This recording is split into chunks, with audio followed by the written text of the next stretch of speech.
History Center on August the 27th, and Mr. Frank Hudson is our speaker. Thank you. Pleased to have the opportunity. I didn't explain the introductory, but I think you kind of already know that we're going to record what you did and where and when and anything else that you want to allow. And then at the end of 60 minutes, the tape will announce.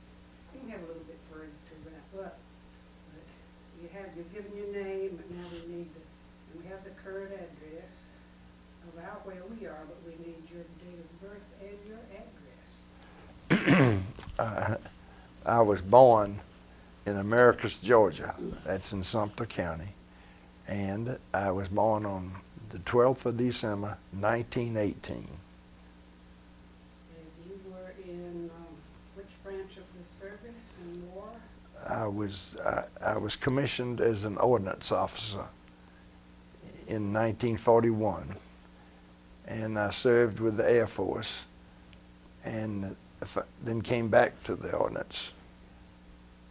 And the rank, when were you drafted, or did you enlist? I was a senior ROTC student and went to summer camp after graduation from Tech. And that is why I got into the service on July the 29th, 1941. Just before Pearl Harbor. Well, long enough to get overseas before it happened. Where were you living at that time? Where was I living? I was living at Georgia Tech. Oh, yeah. Till I went to ROTC camp, and then immediately after ROTC camp, I went into the service at Aberdeen Proving Grounds, Maryland. Do you recall your first days in service? First days? Days, yes, sir. What did it feel like? What did you do? I was late for roll call.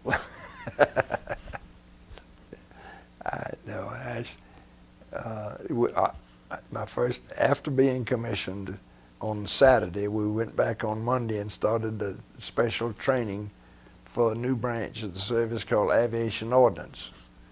And we were ordered to active duty for 1 year and guaranteed that we would be released in time enough to get home on such and such a date in 1940s.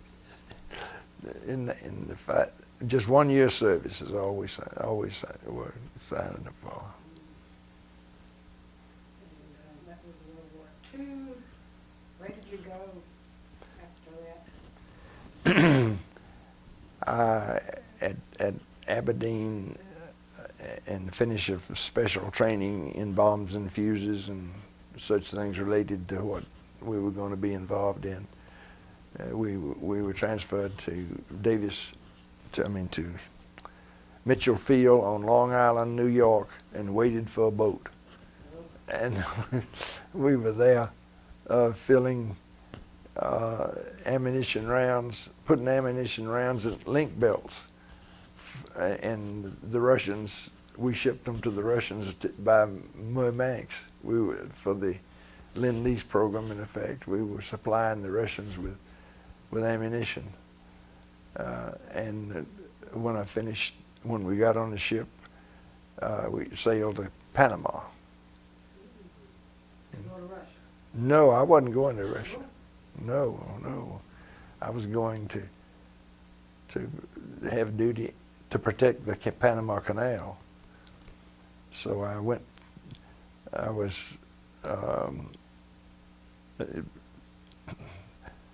down to Panama on the ship Ancon, and we,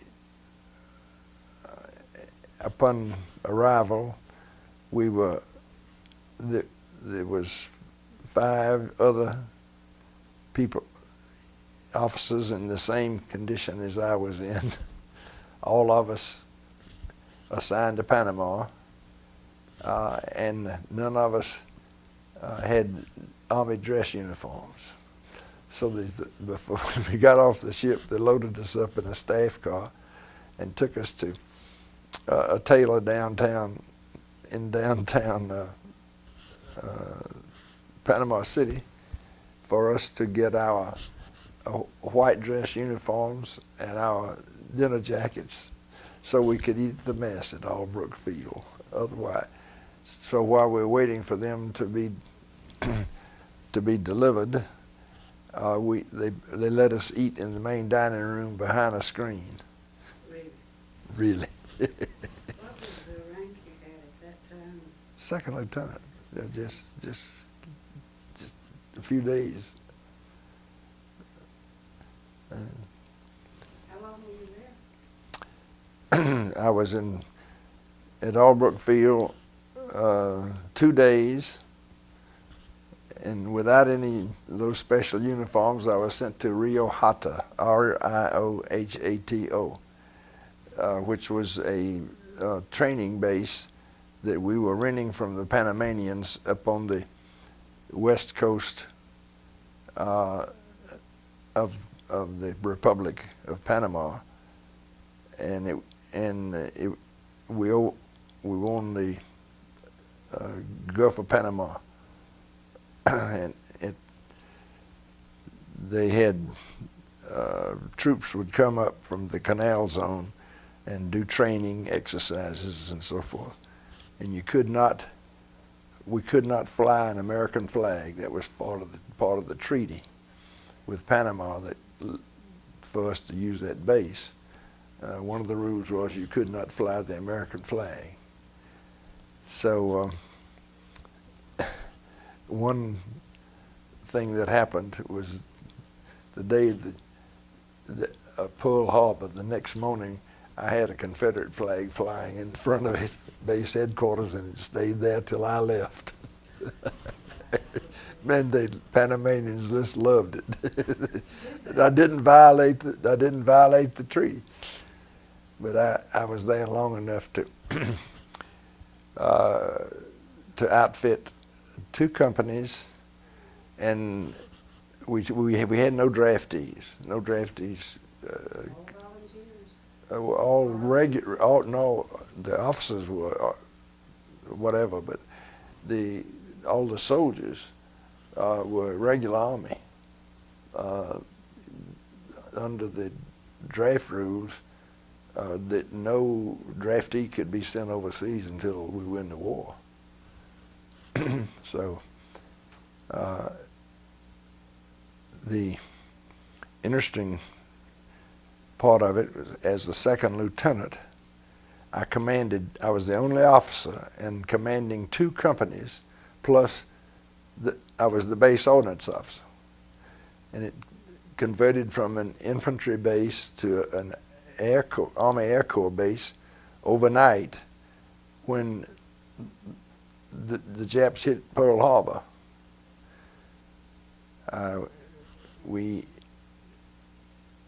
All the bombs that we had a very few bombs stored at Rio Hato, but all the bombs in the canal zone to defend the canal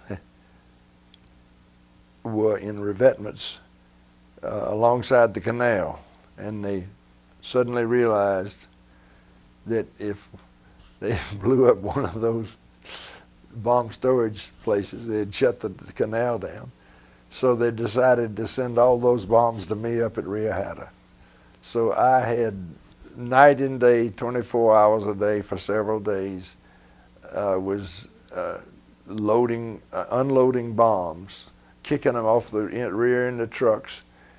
We confiscated trucks from the Army Corps of Engineers who were building the Pan American Highway, and pressed them into duty, hauling bombs 80 miles from the canal zone up to Rio Hato, and just kicking them, hiding them under trees, and that's all we could do with them. We had quite a few experiences with Army bureaucracy, I'd call it.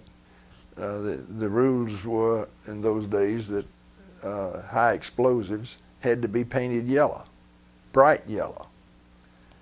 And so when in a month or two, we had the dry season came and all the leaves fell off the trees, and you could see that those yellow bombs for miles and miles and miles if a plane came in.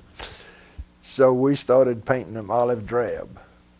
We got them all painted, and we had a visitor from Quarry Heights, which was the headquarters of the Caribbean Defense Command, and he said the regulations say those bombs have to be yellow. I want you to paint them yellow right away. Well, we drug our tails, and about 3 days later, an order came out from Washington that all bombs would be henceforth be olive drab.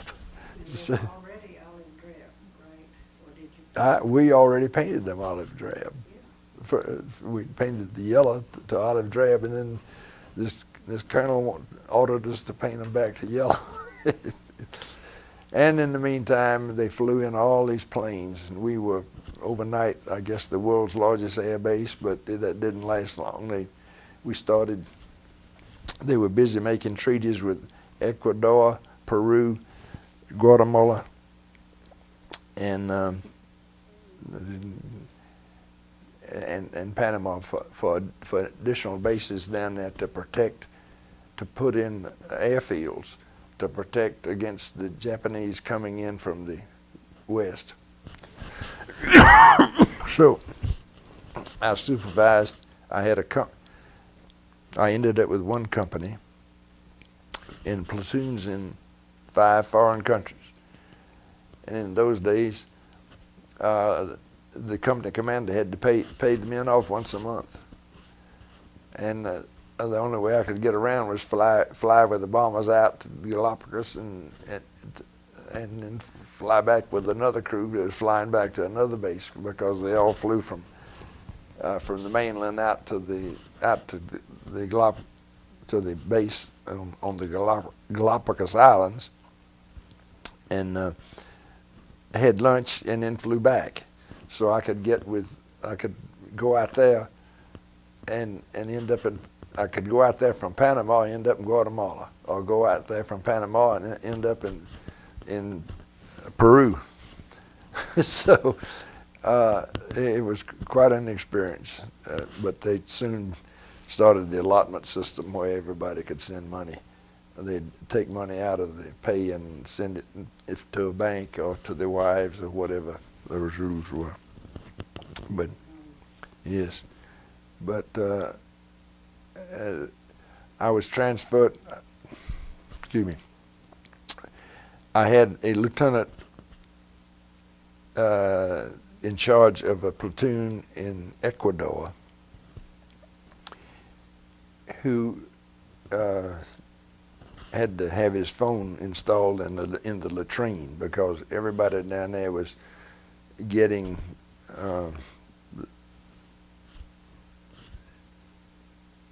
bowel ailments of all sorts. And so I got orders cut for me to go down there and relieve him for a month.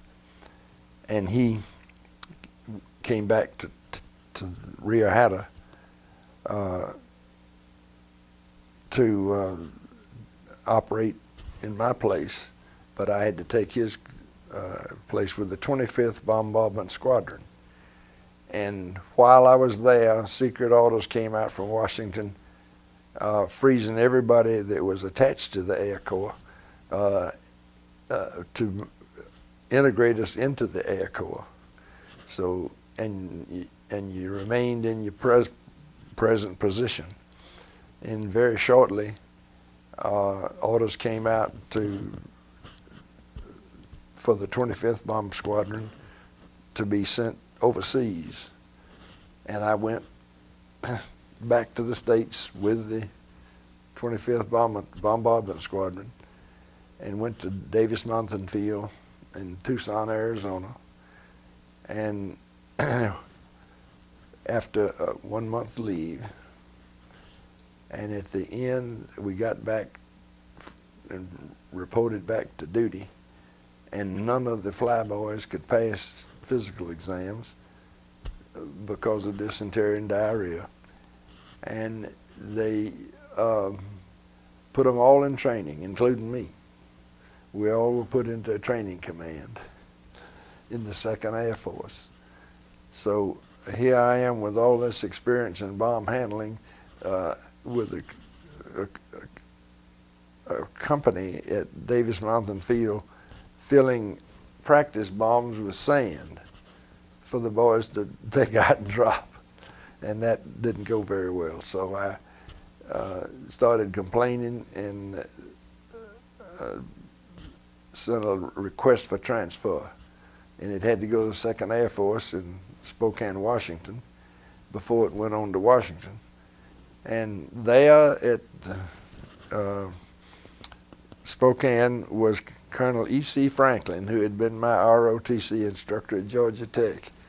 And he called me on the phone and says, I know what you want. You're tired of seeing everybody else get promoted, and you can't get promoted because you're moving too fast, moving too many places. So he says, I'm gonna get your orders out of there and send you to Moses Lake, Washington. And that was a base being built for the B-29s to fly out of Moses Lake to go to the Aleutian Islands, and then from there to hit Japan.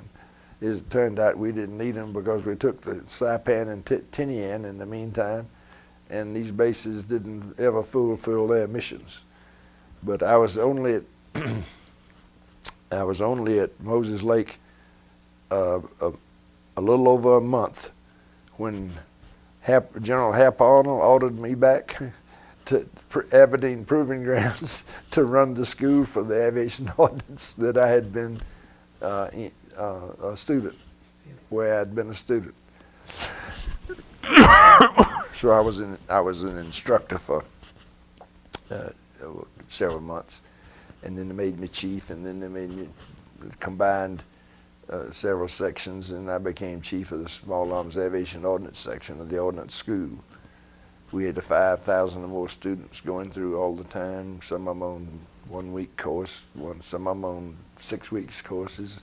Always great talent coming through and being educated in the finer points of ordnance, and we trained a lot of OSS personnel.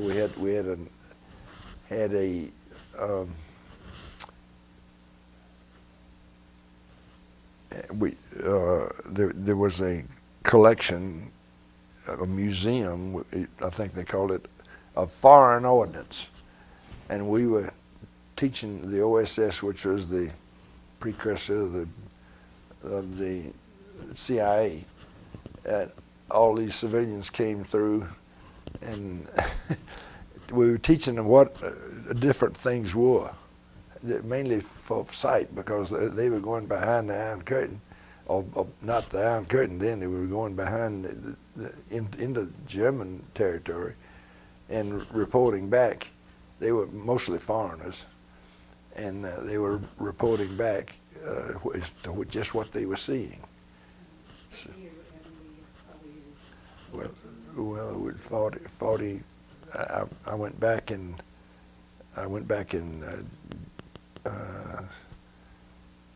40.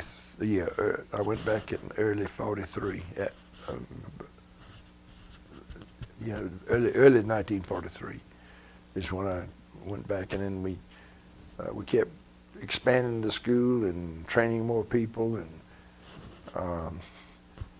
I wanted to go overseas and fight so badly, but they had a rule at the ordnance school that if you had ever been overseas, you couldn't go till everybody else went.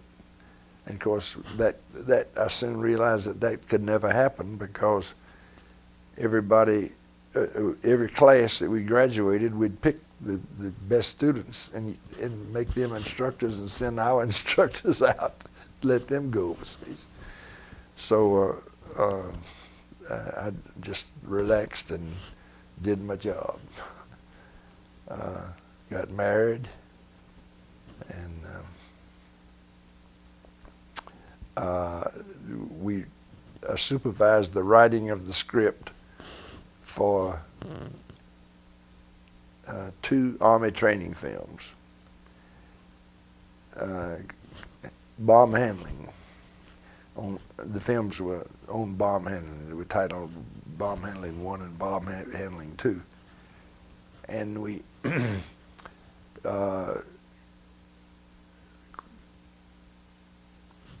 the scripts were for films that they were planning to shoot in Hollywood, and then they decided they needed a technical advisor. So, lo and behold, they didn't know. Nobody knew as much about handling bombs as I did, so I was sent out there to over Christmas in 1944. Over Christmas 1943, which took me into 1944. I was in Beverly Hills with the Signal Corps Photographic Center, making these films from the scripts that we had written. And we, Santa Anita racetrack had been converted. There was no racing, and they converted it to an ordnance base. So we had lots of training going on there anyway. So a lot of our film, a lot of the shots were taken there, and plane loading was out at March Field at Riverside. And then let's see what else was. They had a hotel that the Signal Corps Photographic Center in Hollywood was filled up with technical advisors and their families, and I didn't have any family. So when I got there was no room in the inn. So the Mother Superior Secretary at the Signal Corps Photographic Center says, "Well, I'll take care of you." And she had 2 young children, and she had rented the Doheny residence on Doheny Drive. Now, if you're old enough to know that Doheny, the big scandal in the oil business, and it brought down a lot of politicians. I think it was in Calvin Coolidge's period as being president. But anyway, we had that house, and she had filled it up with. Oh, it was. We had one family with 3 kids there, captain and his wife and 3 kids, and we had numerous bachelors like myself. But it was a nice experience, and I saved them enough money to come back and buy a ring and ask her to marry me. So that was, and I did get married on June the 3rd, 1944. And my service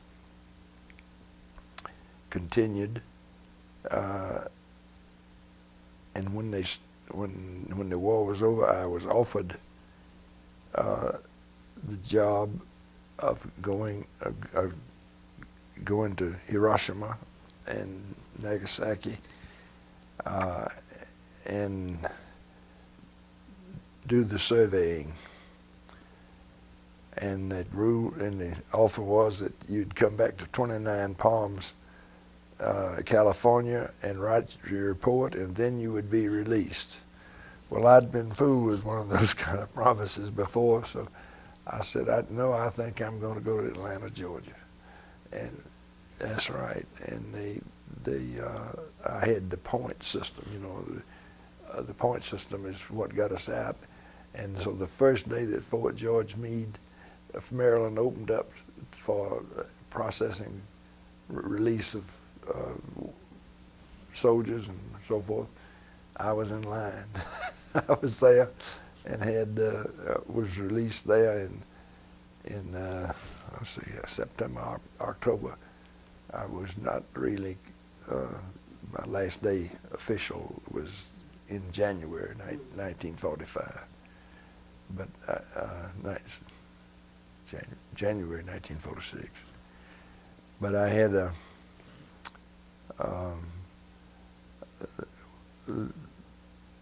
I had time before other people by the thousands were discharged. I could go in Baltimore, I could go in and buy a suit of clothes and white shirts. And when I got to Atlanta and signed up for my career job, I needed more clothes, and you go to Parks Chambers or to Zachary's or Muse's, and there was nothing hanging on the shelves, nothing. And you'd sit down, and they'd bring out one suit and ask you to try it on. The Navy boys, the Navy officers had it great because they had white shirts, but white shirts just weren't available. But it was quite an experience. So I never shot at anyone. No one ever shot at me. I had experiences that were life-threatening, but nothing happened. I survived. I didn't send you to Japan. No. How many different countries were you in? Guatemala, Panama, two places, David and Rio Hatta. And skip the canal zone. I just go in there and go out. And then had my teeth had my wisdom tooth teeth taken out. Flew 900 miles to get my wisdom teeth removed.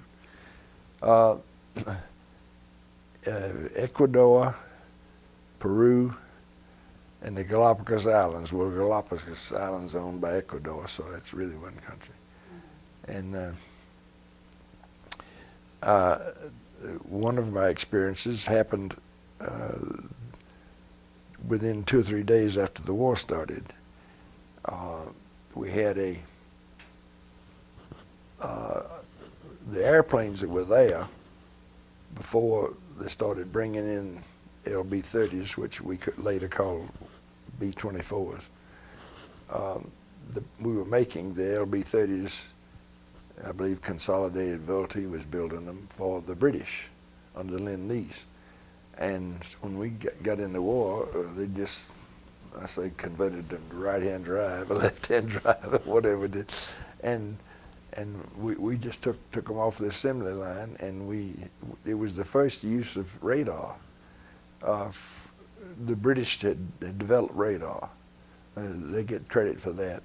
And we were using it flying from the mainland out to the Galapagos Islands to try to pick up any ships that might be coming in, from all these bases, flying out there and going back every day.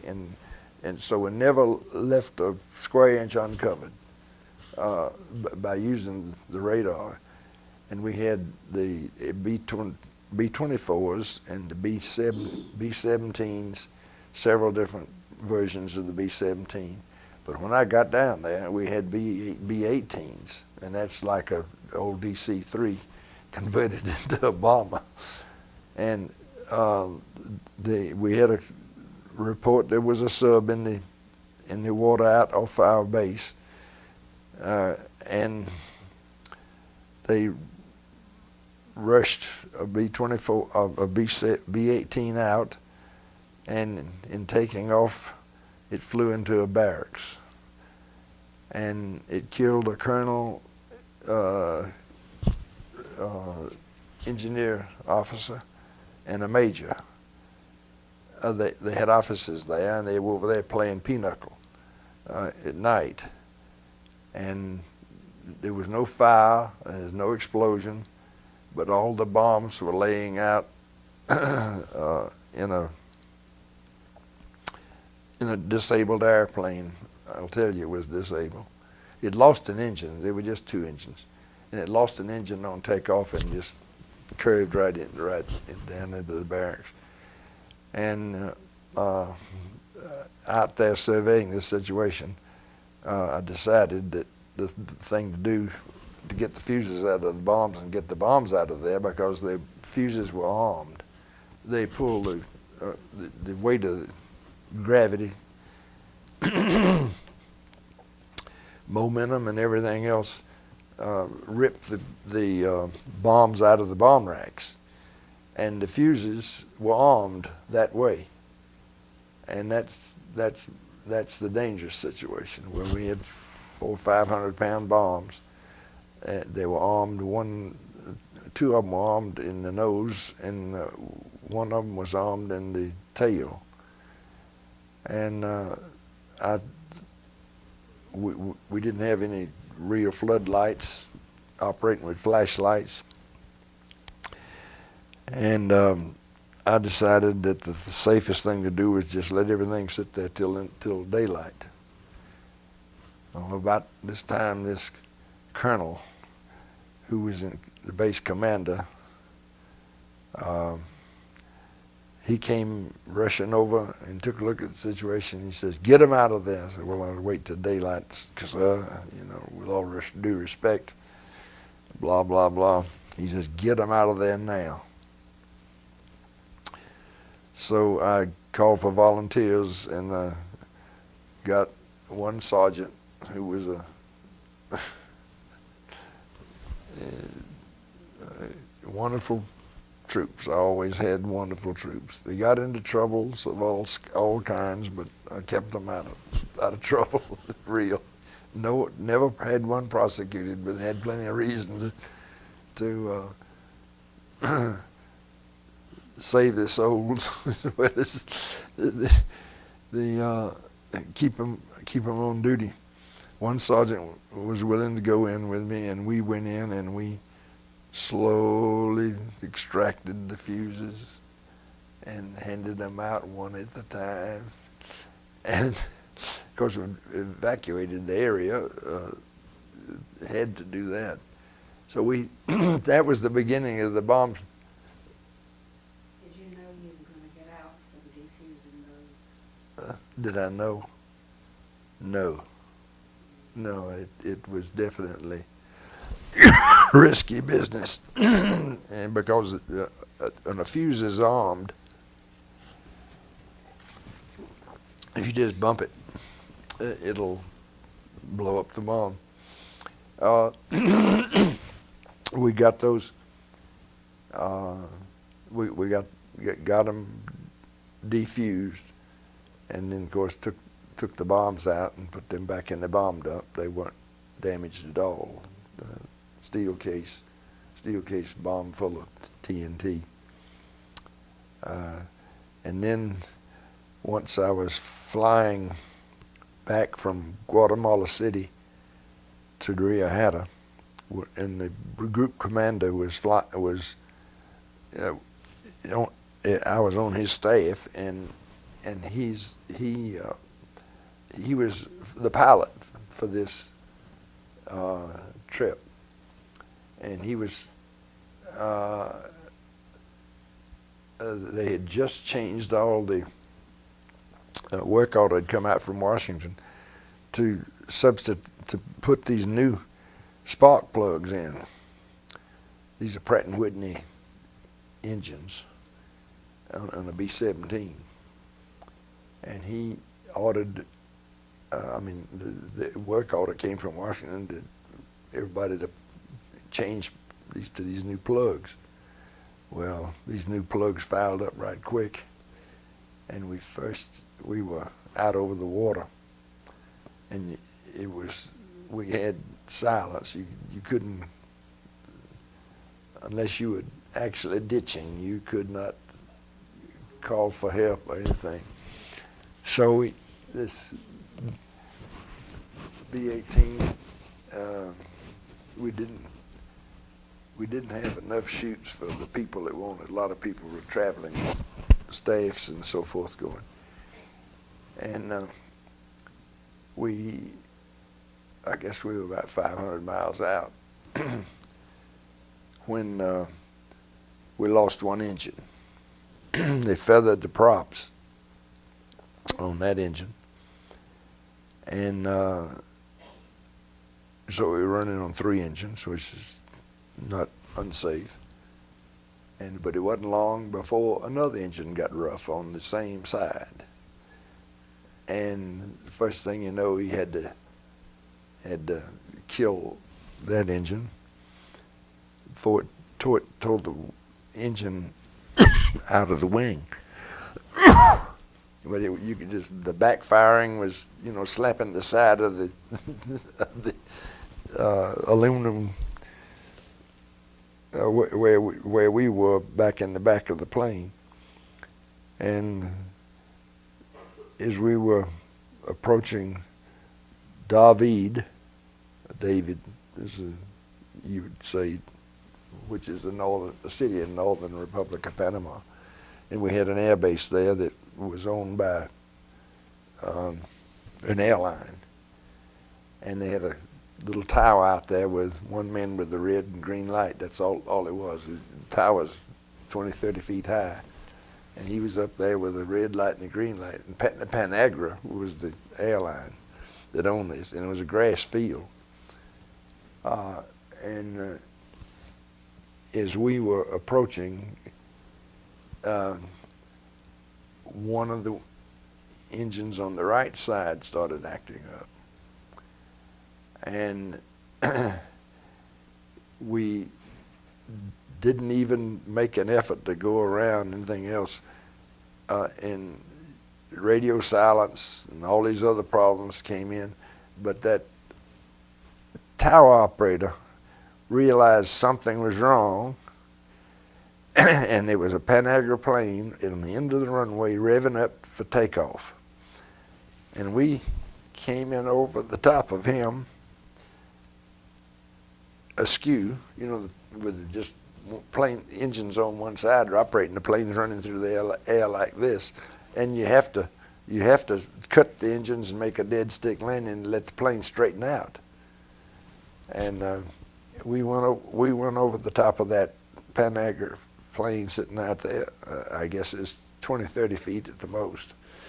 It just and sat it down, just straightened it up like this.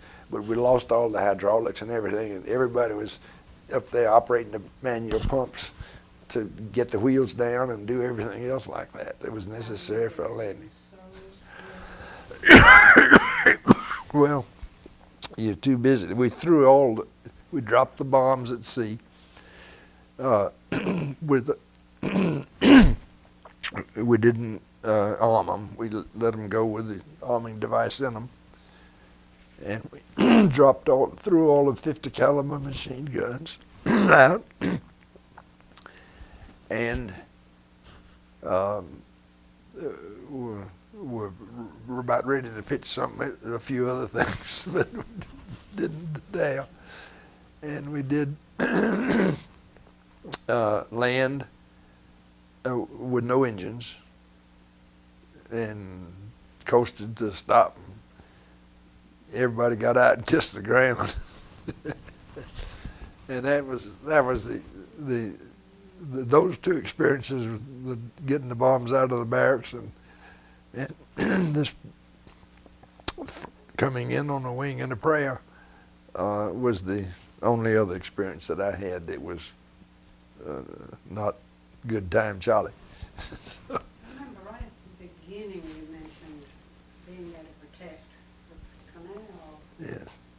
Was there much enemy activity up and down the coast there? Did you see it? Like No. We never knew about the submarine. We never knew the submarines. We had a squadron at Rio Hatta that was sent down to Curaçao and Aruba, because that's where all of our gasoline was coming from, Aruba. And Aruba had a harbor and so forth, and they had submarine gates, wires, what do you call them, traps that they put down every time a ship would come in, they'd do that.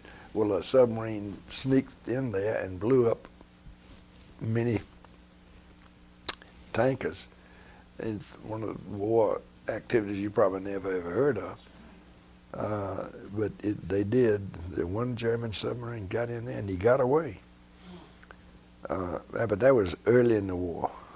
But we were trying to protect against anything that the Japanese, the Pacific is so vast. You never know how they got to Pearl Harbor without being noticed. It's still a mystery to me. And when you look at the canal, if the canal had been closed, the war with Japan would have gone. Sure, we'd have probably had to use the atomics a lot sooner than we did. If you know, we were right soon. But anyway, it was.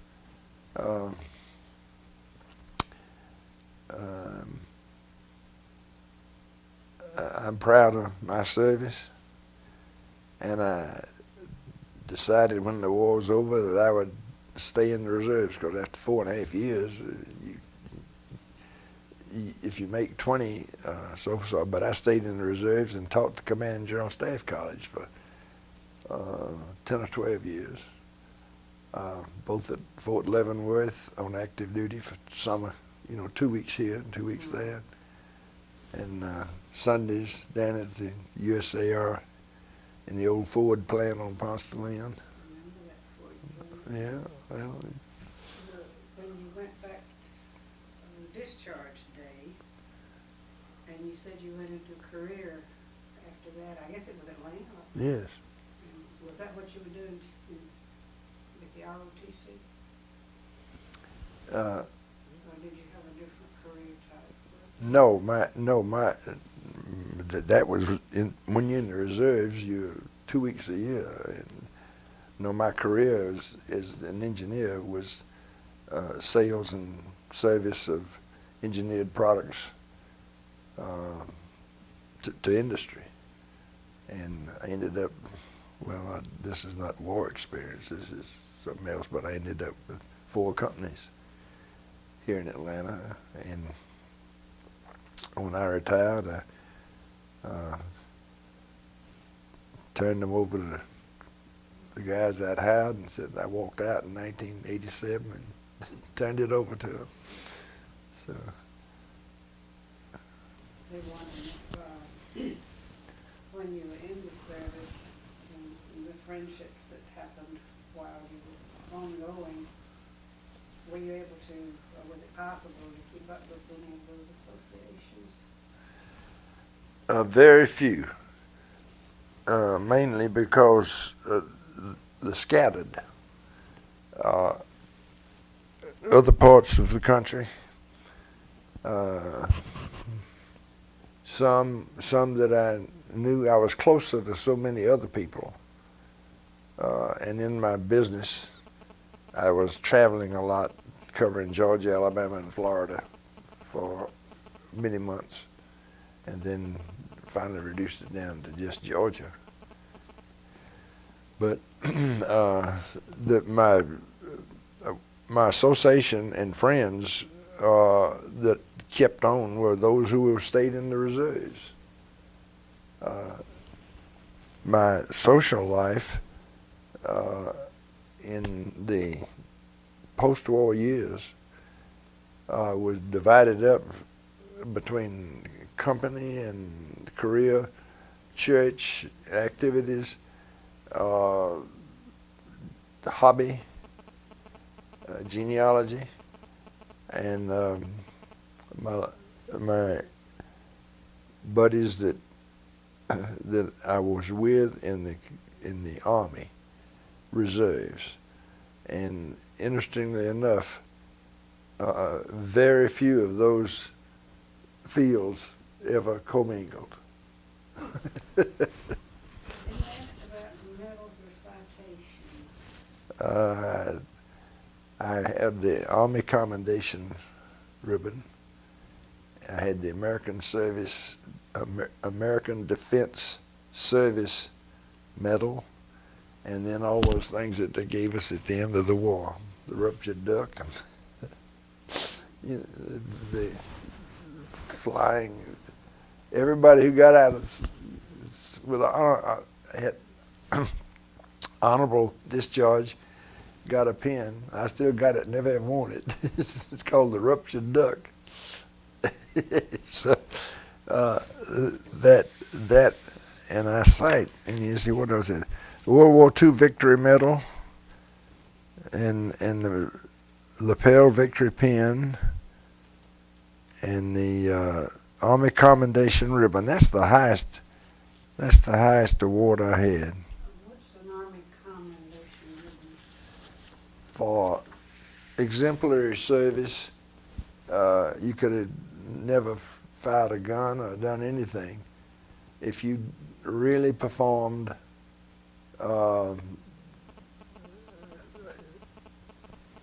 your job and helped others, you were awarded this. And there weren't too many of them given away. I got mine for what I did at Aberdeen. The administration of all of those students going through all the time. How are we doing on time? Maybe we'll see what you wanted to say on that, but that was one of my questions, which I want to hear what you had to say first, would be when all this action started, did you have any idea how long it would go on? As far as I was concerned, it's going to go 1 year. In July of 1942, I would be home. That's what my orders read. Yes, and I finally was free of all obligations under the war time in January of 1946. 6 years. No. The summer of 41. Did you keep a personal diary? I bet you didn't have time. No. I was always busy. I never had few occasions of shooting the bull or any of those other things. It's one I was while we were in the service. During those years, did you even get on leave?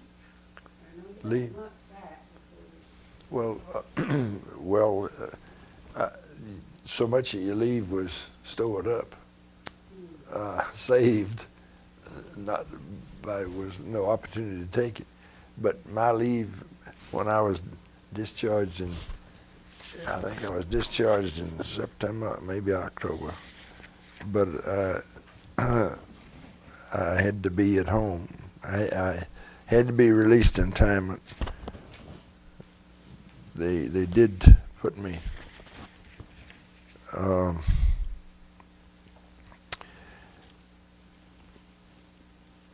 I had 4 or 5 months of pay, you know.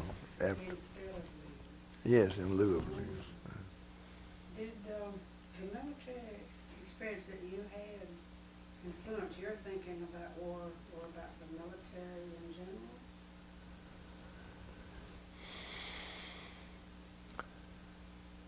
I don't know. It didn't. It did not influence my future life because I had goals other than the military, and I served my time, and as most every other one did. I didn't join the American Legion. I didn't join the Veterans of Foreign Wars. They are good time Charlie affairs mainly, and there's camaraderie there, and I attended a couple of meetings as guests of people trying to get me to join, but I never did join. I think answer the next possibility too. How did your service and experiences affect your life? Well, maturity, responsibilities, learning how to deal with people, but knowing one thing, having been in the Army, I knew I never wanted to go with a big company. Never. Is that why you started your own? I went in partnership with one man and stayed, and I was always the boss. That was it. Yes. I want to be sure we covered everything. Is there anything else? Well, I without getting into, you know, real personal things, but I'll share one thing that I just thought of. At Georgia Tech, in the ROTC program, you had drills and then you had classroom service. And one of the things that you had in your senior year, I guess, was the Army court-martial manual. There's a whole procedure of court-martial and all that goes on with regard to duties and everything concerning it. And I didn't know I'd ever gonna have much use of that. But when I got attached to the Air Corps boys, the fly boys, they didn't have any experience with no instruction or anything. The officers didn't know what to do with a court-martial.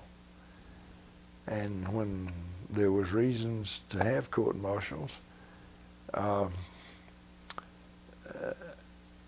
everywhere I went, I was the trial judge advocate. I did all the prosecuting. And fornication in the guardhouse, AWOL, everything that goes on with a group of men I got the duty. and I never thought I would have that experience,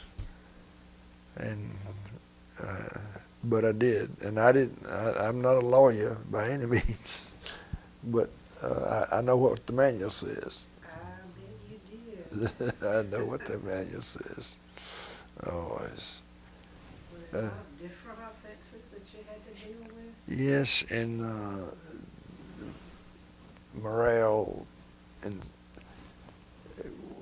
my company was not up to, my two companies were not up to strength. One was Aviation Ordnance Pursuit, and the other one was Aviation Ordnance Bombardment. And neither one of them were up to strength. But when we started doing those bombs, and all these other regular soldiers were sitting around doing nothing or whatever, we were swamped with the requests for transfers. Really? Everybody wanted to get in my unit. One of them. And a lot of them would be released and allowed to transfer. A lot of them weren't. But building the unit morale, was one of the things that I always made a point of, it one way or the other. And this court-martial stuff was never for my troops. It was always some other troops. Like at Salinas, Ecuador, this is, they sent down a West Virginia National Guard unit. They had National Guard officers and all the guys from the same hometown. And they sent them down there with a 155 millimeter field artillery pieces and set them up there, and they were going to protect our air base from any attack that came in from the water. And those guys, the officers, the company commander was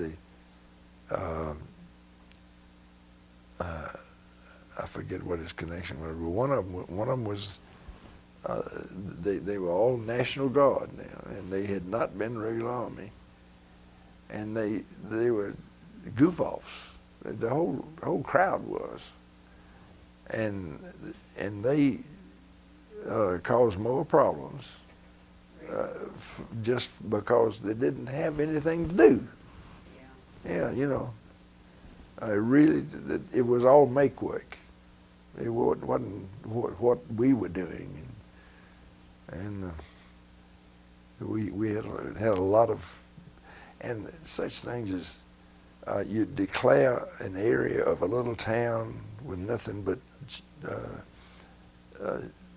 straw shacks or mud shacks or whatever they would build them off of, and their whorehouses, and trying to, you declare them off limits, and then they got arrested by the MPs and they put in the jail.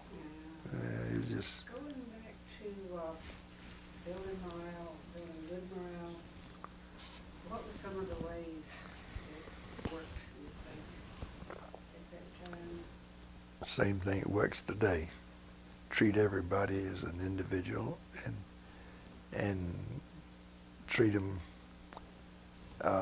with respect, regardless of what their position is, and thank them publicly for jobs well done, and condemn them in private for goof-offs. Now that works for me.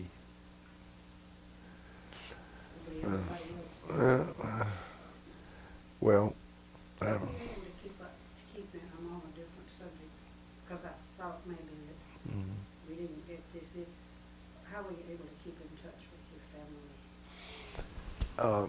family? By letter. Yeah. Well, I had girlfriends. And my 1 month leave, when I got off the ship in Los Angeles Harbor, and when I came back from Panama, from Central America, was to go home, and my family was in Macon, and I had 2 girlfriends in Macon that I'd been writing to. And one of whom was up at Vanderbilt, and the other one was at Macon. And I had a girlfriend in St. Louis at George Washington University, and I made good time straightening out things and finding and wishing them luck, and they all got married. Shortly. Not to me. Well, I wasn't ready to get married, man, you know. But it was only when they told me I could not go back overseas, up at Aberdeen, that I really got interested in, and I met this wonderful person, and we were married for 58 years. She died December 23rd, 2001. 58 years. Mm-hmm. Wonderful woman. Had some good years, haven't you? Yes. Thank you, I did. Did you call in? Excuse me, I lost my. I think you told me about the most memorable experiences, haven't you? Yes, you're right. Did you miss any of them? No, I think we've bragged enough. Otherwise, I might get telling lies. And no, well, no, bless it. It's hard to. I do have memory problems today, particularly. Quick connections, you know. Go out of this room to do 3 things and forget what I went out for, you know. And after I walk out of here, I'll probably think of a thing or two that I should have said, but they're going to accumulate enough information up there that. Yeah, 'cause you have books, I understand. I'm Manuals or books? no, I started doing family history research, and from that I found out that in Georgia you couldn't go back up the country, reverse migration, because you got bogged down in Wilkes County, and 45% of all the free people in Georgia lived in Wilkes County when they took the 1790 census. In one county. I didn't know that. Well, very few people know it, but we have the statistics, but we don't have the schedules. The census schedules are lost. The British burned them all when they sacked Washington. But I took the tax records, bits and pieces for Wilkes County from 1785 to 1805, and you'll find 2 big volumes that weigh 12 pounds down in your library on the tax records of Wilkes County, Georgia, by Frank Parker Hudson. And that's you. Yeah, and all the money all the money that's been made, and it's sizable, more than I thought it would ever. Is gone to 3 organizations that are saving the loose records in our courthouses. Which 3 organizations? Georgia Genealogical Society, the Augusta Genealogical Society, and the Georgia Historical Records Advisory Board. That's a state organization, official organization for the state, and they've. It's well over $30,000 that they've taken in. Until I got hurt lifting my wife, I did all the packing and shipping too in my basement, and I just finally had to just give them the rest of the books. So you've been a genealogy expert and authority also. Yeah, if you talk about an old Georgia family that was in north or northeast Georgia, I can pretty well tell you where they came from. So this is one day, and one question. Do you recall what you did on the day your service ended? It was just like any other day. That is in January when I got my last paycheck. Yes. Did you know what you were going to do then? Oh, I was already doing it. Oh, really? Oh, yeah. Excuse me. Yes. Excuse me. And, You've told me things I've never heard before, and I want to thank you so much. well, I've enjoyed it. Now it gets to be in history, doesn't it? Well, it's. I'm just one little plug in the That's what all us hero servicemen say. I think. in the dike. Just one little plug. But I really enjoyed it. Well, Appreciate it. thank you for putting up with me.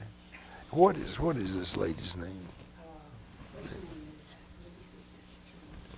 is it? I'm not quite sure about her. Yeah.